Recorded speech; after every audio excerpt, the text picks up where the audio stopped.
Pemuda Muhammadiyah yang biasanya disingkat PDPM, betul sekali? PDPM. Oke. Oke, Mas Ido, gimana nih kabarnya sore hari ini? Puasanya lancar? Habis ada acara apa sebelum ke ATV ini tadi? Alhamdulillah lancar, sudah di 10 ya, sekarang 10 hari Betul. puasa. Alhamdulillah kita sudah mau mendekati pertengahan puasa. Ini kebetulan tadi habis juga di acara di masjid, jadi memang kita kalau di puasa itu padat jadwalnya. Oh, padat begitu. sekali ya. Oke. Nah, kalau boleh tahu acara apa tuh Mas tadi? Oh, kalau di masjid kebetulan ini kan kalau di Kota Batu yang besar itu kan di Masjid At-Taqwa. Oke. Nah, itu banyak sekali agendanya. Jadi mulai dari buka bersama pasti ada, kajian-kajian Ramadan, kemudian ada juga bakti sosial, kemudian pemberian santunan juga. Nanti juga ada kajian untuk khusus Gen Z. Nah, itu sangat dikemas, sangat luar biasa selama 1 bulan di masjid begitu. Oke, baik. Oke, ngomong-ngomong nih Mas Ido, Mas Arik. Ini kan Mas Ido dan Mas Arik dari PDPM atau Pimpinan Daerah Pemuda Muhammadiyah Kota Batu. Mungkin boleh dijelaskan secara singkat sebenarnya PDPM ini organisasi seperti apa, bergerak di bidang apa, dan mungkin tujuannya apa? Baik, silakan. Jadi PDPM Kota Batu ini adalah Pimpinan Daerah Pemuda Muhammadiyah Kota Batu. Oke. Nah, di mana ini adalah salah satu cikal bakalnya nanti Persyarikatan Muhammadiyah. Jadi PDPM ini salah satu anaknya dari Muhammadiyah. Jadi Muhammadiyah memiliki ortom yang namanya Aisyah, kemudian Pimpinan Daerah Pemuda Muhammadiyah, Betul. Ikatan Pelajar Muhammadiyah, IMM. Nah, itu ortomnya. Kemudian kalau untuk AMM-nya itu ada HW dan Tapak Suci. Nah, jadi Pemuda Muhammadiyah ini adalah sebagai pilar ataupun salah satu role modelnya Muhammadiyah di kalangan pemuda. Begitu. Tadi sempat disebut Pemuda Muhammadiyah itu sebagai pilar ya. Betul. Nah, mungkin boleh nih dijelaskan bagaimana sih Pemuda Muhammadiyah menghadapi tantangan modernisasi saat ini yang mungkin semakin dunia ini semakin kehilangan ya, kalau bisa dibilang kehilangan nilai-nilai Islamnya, seperti itu. Mungkin boleh dari Mas Ari?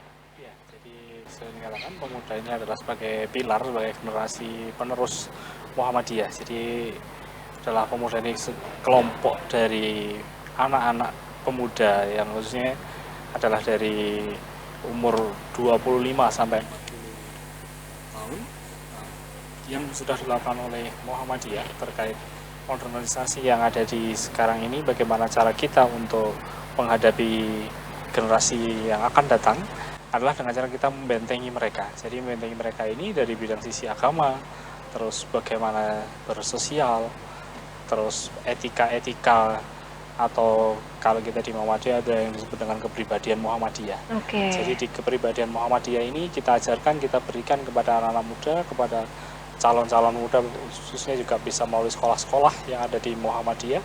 Jadi bagaimana mengenalkan kepribadian Muhammadiyah itu salah satunya adalah dengan ibadah, tauhid dan akhlak serta muamalah. Jadi yang terkait dengan hubungan bermasyarakat itu bagaimana sih mempersiapkan atau bagaimana kita sebagai calon penerusnya dari Muhammadiyah, bapak-bapak kita itu harus memiliki sebuah kepribadian, sebuah etika, attitude yang untuk dipegang oleh para generasi muda sekarang ini. Jadi, Tadi saya sempat mendengar bagaimana pemuda-pemuda ini terjun ke masyarakat. Nah, sejauh ini apa yang sudah dilakukan oleh PDPM ke masyarakat nih? Mungkin ada kegiatan-kegiatan khusus, mungkin kegiatan tahunan atau bagaimana mungkin di edisi khusus Ramadan ini? Ya, jadi kita untuk ke masyarakat salah satunya kita adalah terjun langsung ke masyarakat, memberikan bantuan sosial. Jadi bermasyarakat, terus juga mengenalkan pemuda dengan ikut serta dengan ada kegiatan yang ada di masyarakat itu. Jadi misalnya kita menjadi materinya, jadi menyampaikan tentang kepemudaan, tentang bagaimana sikap mendidik seorang anak muda itu kita berikan ke selain di pemuda juga ke orang tua, karena orang tua sekarang ini kan dengan generasi sekarang anak muda itu pasti mengalami banyak permasalahan untuk menghadapi anak-anaknya ini. Iya, dalam mendidik anaknya ya, bagaimana apalagi modernisasi kayak gini. Terkait ibadahnya, terus terkait akhlaknya itu bagaimana. Nah, itu yang sudah kita berikan selama ini, apalagi dengan sosial media yang sekarang sudah semakin marak seperti ini, itu juga kita memberikan edukasi melalui sosial media yang bisa ditampilkan oleh pemuda melalui berbentuk flyer, terus YouTube itu juga ada di sana. Oke, jadi yang diedukasi bukan hanya anak mudanya saja, tapi orang tua juga ya, karena Betul. pendidikan pertama juga asalnya dari orang tua, dari keluarga, seperti itu. Nah, tadi kita saya udah tahu nih beberapa mungkin kegiatan dari PDPM ya. Tapi apakah kegiatan-kegiatan ini masih relevan di saat ini, apalagi menghadapi teknologi yang semakin masif, modernisasi, apalagi adanya westernisasi Ya. mungkin ya. Nah, mungkin bisa nih dijelaskan ke pemirsa di rumah, Mas Ido.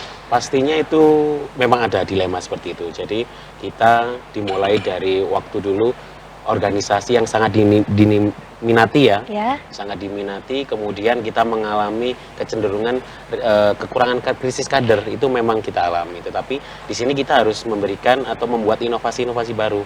Nah, bagaimana kita bisa bertahan dan tetap berkembang. Nah, salah satu dari 5 pilar yang dibuat oleh Pemuda Muhammadiyah itu terkait perkembangan teknologi.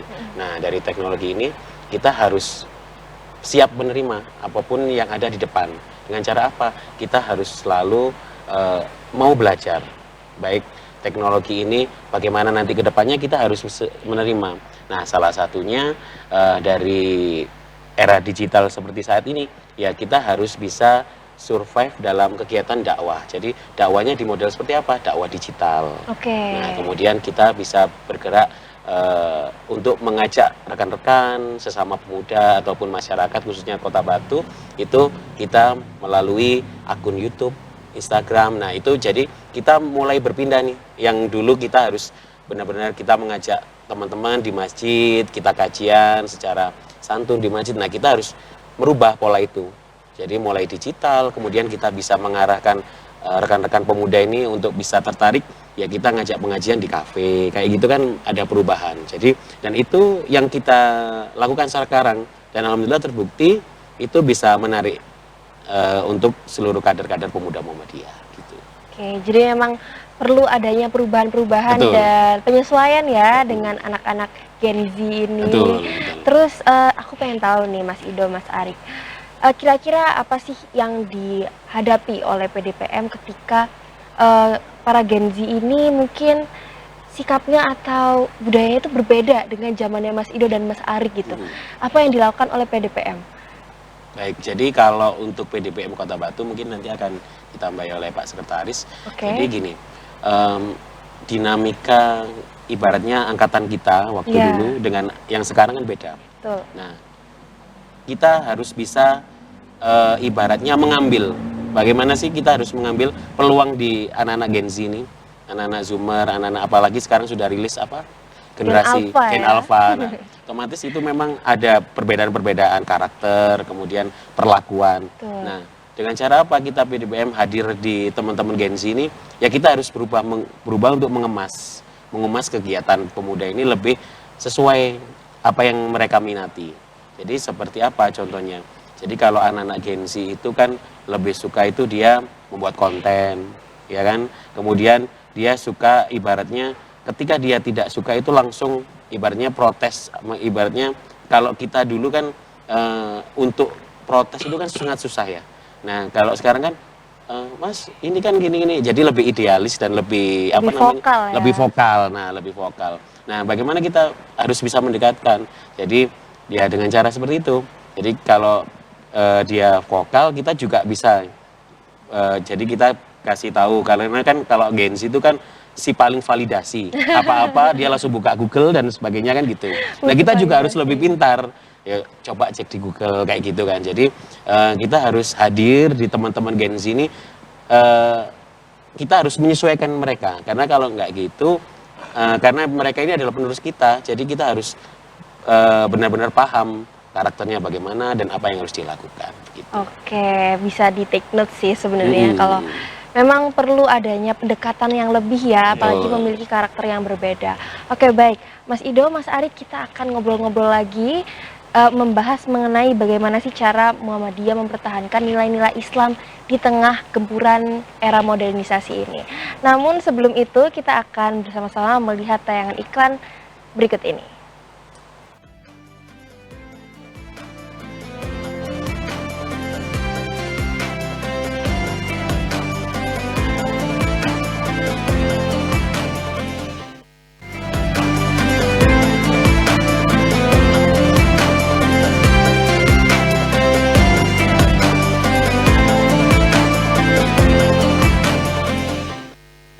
Terima kasih pemirsa, Anda masih bersama kami di Jelang Berbuka. Kita akan melanjutkan perbincangan kita dengan Mas Ido dan juga Mas Arik mengenai bagaimana sih peran Muhammadiyah di era pemuda yang tergerus oleh modernisasi ini. Tapi tadi kita sudah membahas itu, kita akan beralih ke topik lain. Nah, kita akan membahas bagaimana sih cara pemuda Muhammadiyah mempertahankan nilai-nilai Islam di lingkungan yang semakin sekuler, atau mungkin nilai-nilai Islamnya itu semakin berkurang, terus juga adanya westernisasi seperti itu. Bagaimana cara PDPM menghadapi hal tersebut? Mungkin dari Mas Arik boleh? Ya. Jadi bagaimana pemuda Muhammadiyah di Kota Batu ini khususnya untuk mempertahankan nilai-nilai Islam, yaitu salah satunya adalah kita tadi melalui kajian-kajian sesuai dengan kebutuhan dari Gen Z, kita melalui sosial media kita, dari Instagram dan YouTube, terus juga kita itu langsung memberikan contoh secara langsung kepada anak-anak. Anak sekarang itu kan memang generasi yang butuh langsung contoh. Oh, bagaimana cara kita melakukan ibadah, caranya salah satunya dengan kita menunjukkan sebuah kegiatan yang kajian keagamaan kita secara langsung, dan dengan melakukan kegiatan salah satu bakti sosial tadi. Bakti sosial itu adalah salah satu kegiatan yang dianjurkan oleh agama kita, saling menolong. Bahkan kalau kita terjadi pernah yang terjadi bencana di Kota Batu, itu kita langsung terjun langsung ke masyarakat, dan di situ kita memberikan contoh kepada anak-anak. Kita mengajak anak-anak muda khususnya yang ada di tingkat sekolah, itu juga kita berikan contoh. Jadi cara kita untuk mendekatkan anak-anak itu kepada Islam yaitu adalah dengan memberikan contoh. Jadi dan contoh itu secara langsung dan nyata serta bukti. Kenapa sih kok kita harus sholat? Kenapa kok kita harus mengaji? Itu kita kembalikan kita dengan menyentuh hatinya mereka. Jadi kita itu mengajarkan dengan untuk kamu kalau tidak sholat itu seperti ini konsekuensinya. Kalau kamu tidak mengaji, kamu nanti akan menjadi anak yang tidak bisa mengajarkan mengaji kepada minimal ke adikmu atau ke kakakmu atau ke saudara terdekat. Jadi kita memberikan contoh secara langsung, karena generasi sekarang ini adalah generasi yang butuh pembuktian tadi itu. Jadi ya, jadi butuh pembuktian. Kalau mereka hanya kalau sesuai dengan bahasa orang tua dulu, ya sudah yang penting ngaji, kalau dulu kan seperti itu. Nah, kalau sekarang ini kan tidak bisa, kalau anak sekarang ya sudah ngaji. Mereka harus dijelaskan, jadi kita harus menjelaskan dulu kebutuhannya untuk mereka. Baru mereka itu akan paham bahwa Islam itu memang mengajarkan hal itu untuk mereka, kebutuhan mereka ke depan. Dan memang yang paling utama adalah kita harus mengajarkan itu dengan hati. Jadi dengan hati, dengan sebuah kebahagiaan. Jadi mereka itu kita ambil, kita rangkul terlebih dahulu. Jangan kita langsung menyalahkan. Kamu itu salah. Nah, mereka justru akan menjauh dengan kata-kata seperti itu. Jadi kita mengajak, merangkul, membuat mereka itu bahagia terlebih dahulu. Dengan kita mengajak dengan bahagia, pasti mereka akan mau tidak mau, pasti akan mengikuti. Jadi langkah yang kita lakukan adalah kita melakukan pendekatan dengan hati tadi itu. Iya, jadi. Oke, jadi salah satu langkah konkretnya adalah melakukan pendekatan dengan hati supaya mereka merasa bahagia. Betul. Bahwa Islam ini merupakan salah satu sumber kebahagiaan mereka. Iya. Tadi kan cara untuk merangkulnya ya, Mas.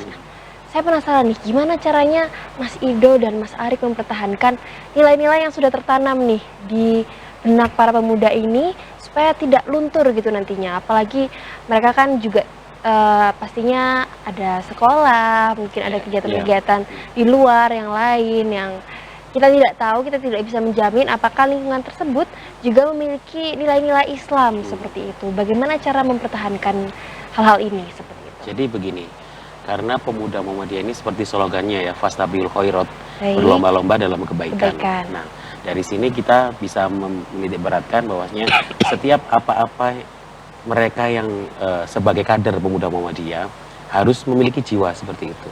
Jadi karena Islam ini sudah Islam rahmatan lil alamin ya, dan kita benar-benar harus berlomba dalam kebaikan untuk menuju ridhonya Allah kan begitu.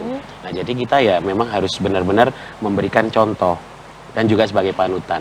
Nah, karena kalau kita lihat seperti ini, contohnya kayak umpamanya ada beberapa kader pemuda Muhammadiyah, kita kan tidak tahu bagaimana di luar sana seperti apa. Betul. lingkungannya seperti apa. Kita pun juga tidak bisa mengawasi 24 jam.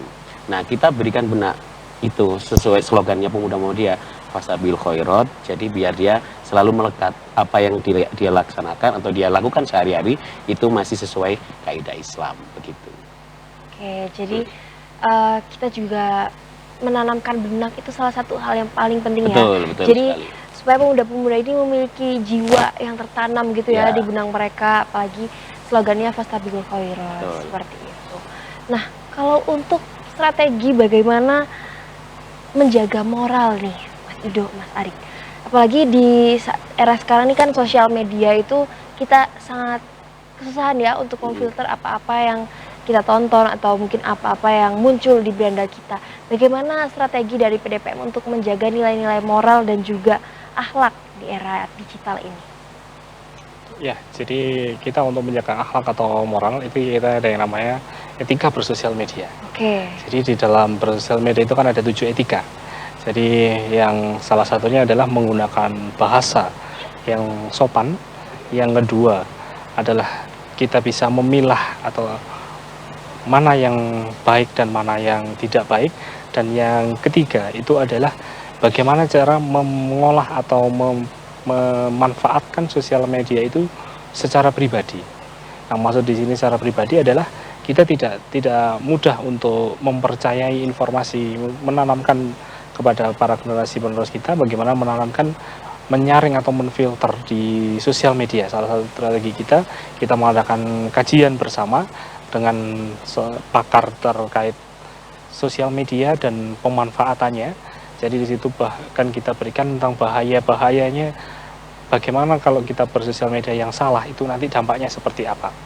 Dan itu juga kita berikan secara langsung karena ya tadi kaitannya dengan Gen Z yang langsung pingin bukti. Jadi mereka itu kita berikan bukti-bukti secara konkret. Dan yang kedua juga perlu kita ajak ke orang-orang yang sudah terkena dampaknya dari kejahatan yang ada di sosial media itu. Jadi sekali kita ajak bersafari.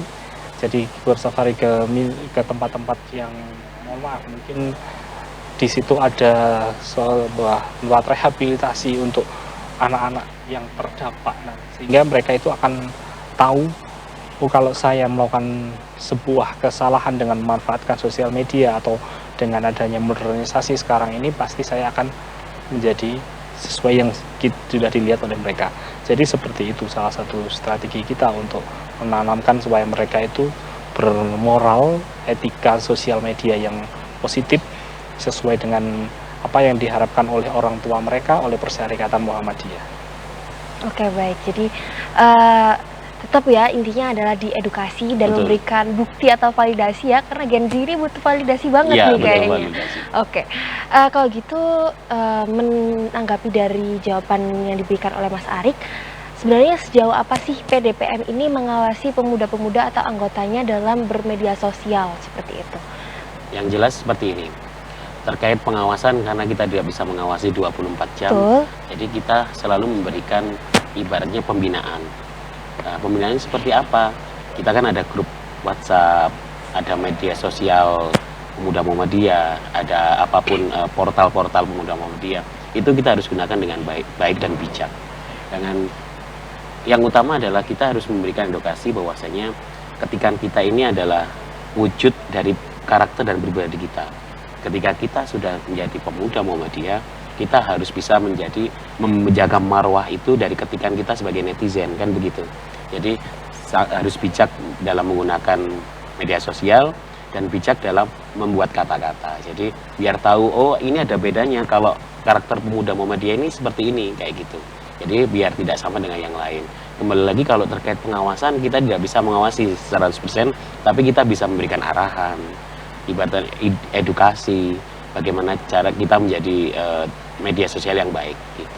Oke, jadi pada intinya juga kita memberikan edukasi ya, Betul. edukasi kepada para pemuda-pemuda ini supaya tetap bijak untuk bersosial media. Nah, tadi ada satu hal yang menarik menurut saya dari penjelasan Mas Arik bahwa pemuda-pemuda ini diajak ke tempat yang mohon maaf, tempat untuk rehabilitasi. Nah, kira-kira apa nih tanggapan dari pemuda-pemuda ini setelah melakukan kegiatan tersebut?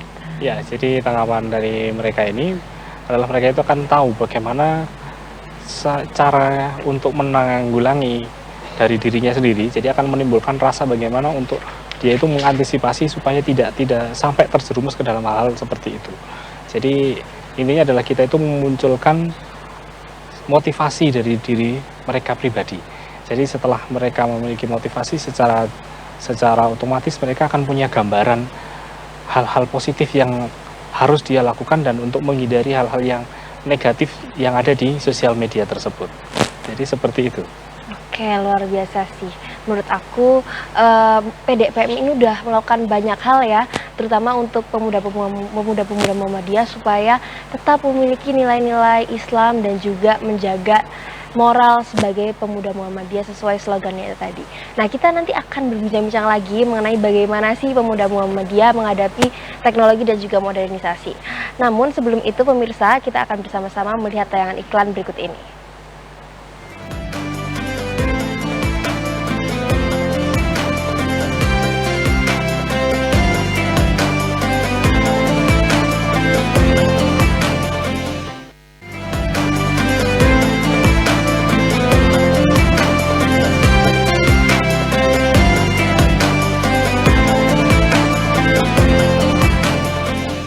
Baik pemirsa, kembali lagi bersama kami di Jelang Berbuka.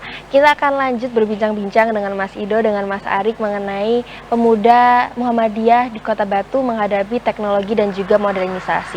Tadi kita sudah membahas bagaimana sih strategi PDPM untuk menghadapi pemuda yang bersosial media, mengedukasi mereka, memberikan edukasi-edukasi bahwasannya mereka harus menjaga marwah sebagai pemuda Muhammadiyah.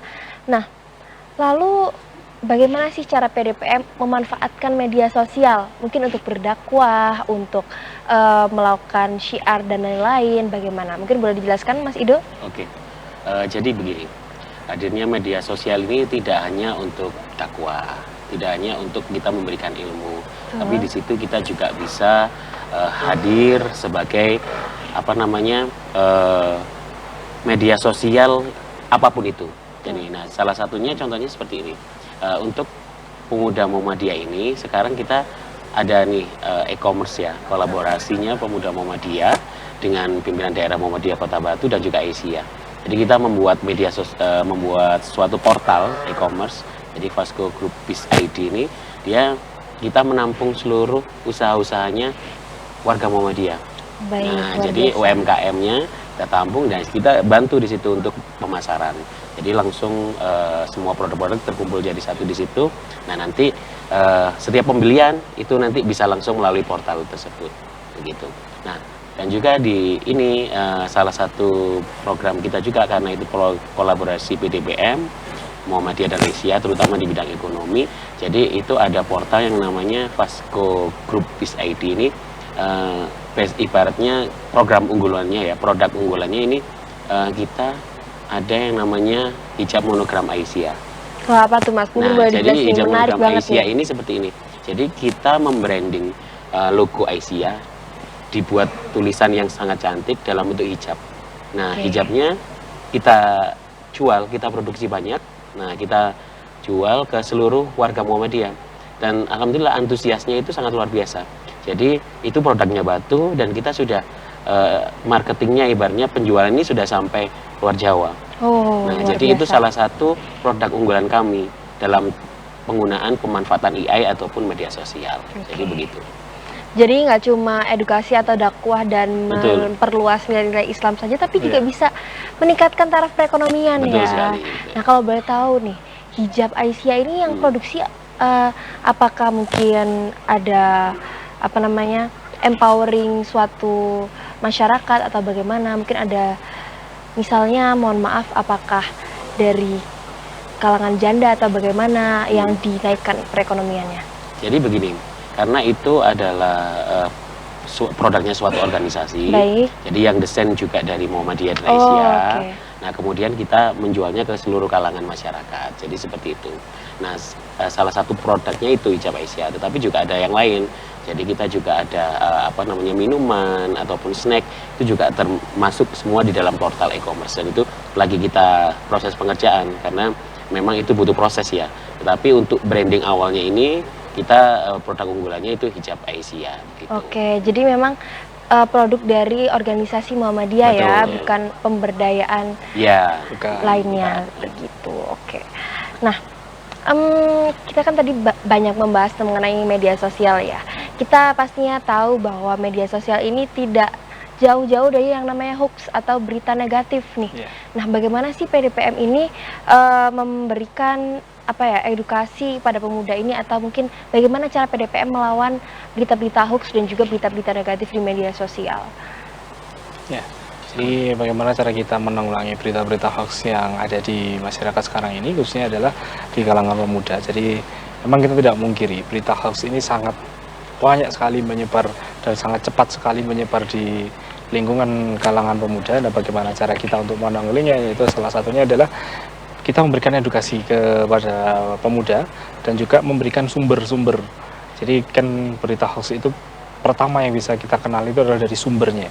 Baik. Jadi sumbernya itu dari siapa.